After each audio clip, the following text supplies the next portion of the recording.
Hello friends, welcome back to our channel. ഇന്നത്തെ video എല്ലാവർക്കും ഏറെ ഇഷ്ടപ്പെട്ട ഒരു കോഴിക്കോടൻ വിഭവമാണ്. കുറേ കാലം ഇതൊരു വൈറൽ റെസിപ്പി തന്നെയായിരുന്നു. അതെ ഫ്രണ്ട്സ്, കോഴിക്കോടൻ വിഭവമായ കണവ നിറച്ചത് അല്ലെങ്കിൽ കൂന്തൽ നിറച്ചത്, ഇതാണ് ഇന്നത്തെ നമ്മുടെ റെസിപ്പി.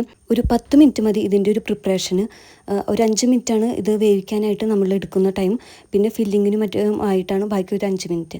അതിനൊരു 10-15 മിനിറ്റിനുള്ളിൽ ഈ ഒരു വിഭവം നമുക്ക് തയ്യാറാക്കി എടുക്കാം. വീഡിയോ എല്ലാവർക്കും ഇഷ്ടപ്പെടുകയാണെങ്കിൽ തീർച്ചയായും ലൈക്ക് ചെയ്ത് കമൻറ്റ് ചെയ്ത് സപ്പോർട്ട് ചെയ്യണേ. സബ്സ്ക്രൈബ് ചെയ്യാത്തവർ ആരെങ്കിലും ഉണ്ടെങ്കിൽ സബ്സ്ക്രൈബ് ചെയ്തേക്കണേ. കൂന്തൽ നിറച്ചതിലേക്ക് ആവശ്യമായിട്ടുള്ള സാധനങ്ങൾ: ഇഞ്ചി, വെളുത്തുള്ളി, പച്ചമുളക്, മല്ലിയില. ഇഞ്ചിയുടെയും വെളുത്തുള്ളിയുടെയും പേസ്റ്റ് യൂസ് ചെയ്യാം, അല്ലാന്നുണ്ടെങ്കിൽ നന്നായി അരച്ച് ചേർത്താലും മതി. ഇതിൽ ചെറുതാക്കി അരിഞ്ഞു വെച്ചിട്ടുള്ള സവാളയും തക്കാളിയുമാണ് നമ്മൾ യൂസ് ചെയ്യുന്നത്. പിന്നെ കറിവേപ്പിലയും. വലുതാക്കി വെച്ചിട്ടുള്ളത് വേറൊരു വിഭവത്തിന് വേണ്ടി തയ്യാറാക്കിയതായിരുന്നു. ആദ്യമായി നമുക്ക് കണവ വൃത്തിയാക്കിയെടുക്കാം. വൃത്തിയാക്കിയെടുത്ത കണവ നന്നായി മഞ്ഞൾപ്പൊടി ഇട്ട വെള്ളത്തിൽ കുറച്ച് നേരം എടുത്തു വെക്കാം. ഇനി മസാലക്കൂട്ട് എന്തൊക്കെയാണെന്ന് നോക്കാം. കുരുമുളക് പൊടി, മഞ്ഞൾപ്പൊടി, മുളക് പൊടി, ഗരം മസാല, പെരിഞ്ജീരകം, പിന്നെ അല്പം മല്ലിപ്പൊടി. ഇത്രയാണ് നമുക്ക് വേണ്ടത്. ഇഞ്ചിയും വെളുത്തുള്ളിയും നല്ലപോലെ പേസ്റ്റാക്കി എടുക്കുക. ഇനി ഒരു പാൻ ചൂടാക്കി അതിലേക്ക് വെളിച്ചെണ്ണ ചേർത്ത് സവാള നന്നായി വഴറ്റിയെടുക്കുക. സവാള നന്നായി ഇളക്കി കൊടുത്തതിന് ശേഷം അതിലേക്ക് ഇഞ്ചി വെളുത്തുള്ളി പേസ്റ്റ് ചേർത്ത് ഇളക്കാവുന്നതാണ്. സവാളയും ഇഞ്ചി വെളുത്തുള്ളി പേസ്റ്റും നന്നായി വഴന്നു വന്നതിന് ശേഷം അതിലേക്ക് ചെറുതാക്കി അരിഞ്ഞു വെച്ചിട്ടുള്ള പച്ചമുളക് ചേർത്ത് ഇളക്കുക. ചെറുതായി വഴന്നു വന്നതിന് ശേഷം ചെറുള്ളി ചേർത്ത് ഇളക്കാം. അതിനുശേഷം ചെറുതാക്കി അരിഞ്ഞു വെച്ചിട്ടുള്ള ടൊമാറ്റോ ചേർക്കാം. കുറച്ച് കഴിഞ്ഞതിന് ശേഷം ഇനി മസാല ഇതിലേക്ക് ആഡ് ചെയ്യാം. മഞ്ഞൾപ്പൊടി, മുളക് പൊടി, അതുപോലെ കുരുമുളക് പൊടി, മസാലപ്പൊടി, പെരിഞ്ജീരകപ്പൊടി, ഇത്രയും ചേർത്ത് നല്ലപോലെ വഴറ്റിയെടുക്കുക. ഇനി ചെറുതാക്കി അരിഞ്ഞു വെച്ചിട്ടുള്ള സ്ക്വിഡ് അല്ലെങ്കിൽ കണവ, കൂന്തൽ എന്ന് പറയുന്ന നമ്മുടെ പ്രധാന ഐറ്റം ഇതിൽ ചേർത്ത് വളരെ ചെറുതാക്കി അരിഞ്ഞെടുക്കണം. അത് ഇതിലേക്ക് ചേർത്ത് ഇളക്കി മല്ലിയിലയും കൂടി ഇട്ട് ചെരുക്കി വെച്ചിട്ടുള്ള തേങ്ങ കൂടി ചേർത്ത് നല്ലപോലെ ഇളക്കിയെടുക്കുക. ഇനി നമുക്ക് ഫില്ലിംഗ് ആണ്. നന്നായി വൃത്തിയാക്കി വെച്ചിട്ടുള്ള കണവയിലേക്ക് ഈ ഫില്ലിംഗ് നിറച്ച് കൊടുക്കുക. കൂന്തൽ അല്ലെങ്കിൽ കണവ വൃത്തിയാക്കുമ്പോൾ വളരെയധികം ശ്രദ്ധിക്കണം.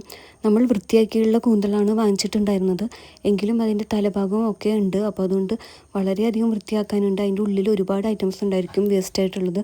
അതെല്ലാം നല്ല രീതിയിൽ തന്നെ വൃത്തിയാക്കി എടുക്കണം, റിമൂവ് ചെയ്തെടുക്കണം. നല്ല രീതിയിൽ ഫില്ല് ചെയ്തതിന് ശേഷം ഇതിൻ്റെ തലഭാഗം ഉണ്ടല്ലോ, അതും കൂടെ ചേർത്ത് ടൂത്ത് പിക്ക് വെച്ചിട്ട് ഒന്ന് പിൻ ചെയ്ത് കൊടുക്കുക. അങ്ങനെ നമുക്ക് ആവശ്യമായ എണ്ണത്തിൽ കണവ നിറച്ചെടുക്കാം.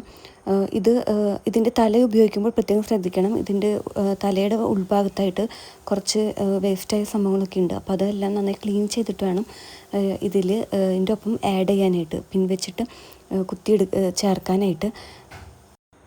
എല്ലാം പിൻ ചെയ്ത് വെച്ചതിന് ശേഷം ഒരു ഇഡ്ഡലി പാത്രം എടുക്കുക. അതിൻ്റെ മുകളിലേക്കായിട്ട് വെള്ളം തിളപ്പിക്കണം. അതിൻ്റെ മുകളിലേക്കായിട്ട് ഒരു വാഴയില വെച്ച് കൊടുത്ത് അതിലേക്ക് ഈ കുത്തി വെച്ചിട്ടുള്ള എല്ലാ കണവകളും ഇട്ട് കൊടുക്കുക. എന്നിട്ട് കുറച്ച് നേരത്തേക്ക് 5 മിനിറ്റാണ് വേവിക്കേണ്ടത്. 5 മിനിറ്റ് വേവിച്ച് എടുക്കാവുന്നതാണ്.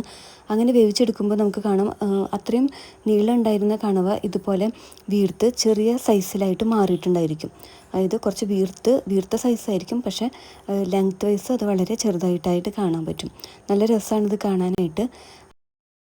അതിനുശേഷം നമുക്ക് ചെയ്യേണ്ടത് ഒരു പാൻ എടുത്ത് ചൂടാക്കുക. അതിലേക്ക് വെളിച്ചെണ്ണ ചേർക്കുക. അല്പം പെരിഞ്ജീരകം ആഡ് ചെയ്തിട്ട് പൊട്ടിച്ചെടുക്കണത്. വറ്റൽമുളക് ഒരു 2-3 പീസായി കട്ട് ചെയ്തിട്ട് ഇതിൽ ചേർക്കേണ്ടതാണ്.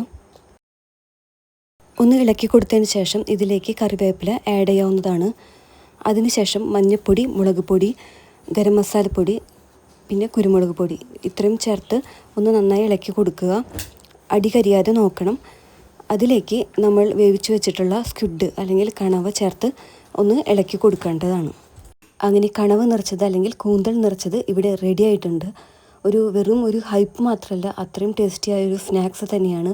ഈവനിങ് സ്നാക്സ് ആയിട്ടോ അല്ലെങ്കിൽ ചോറിൻ്റെ ഒപ്പവും ഒക്കെ ഇത് നമുക്ക് കഴിക്കാവുന്നതാണ്.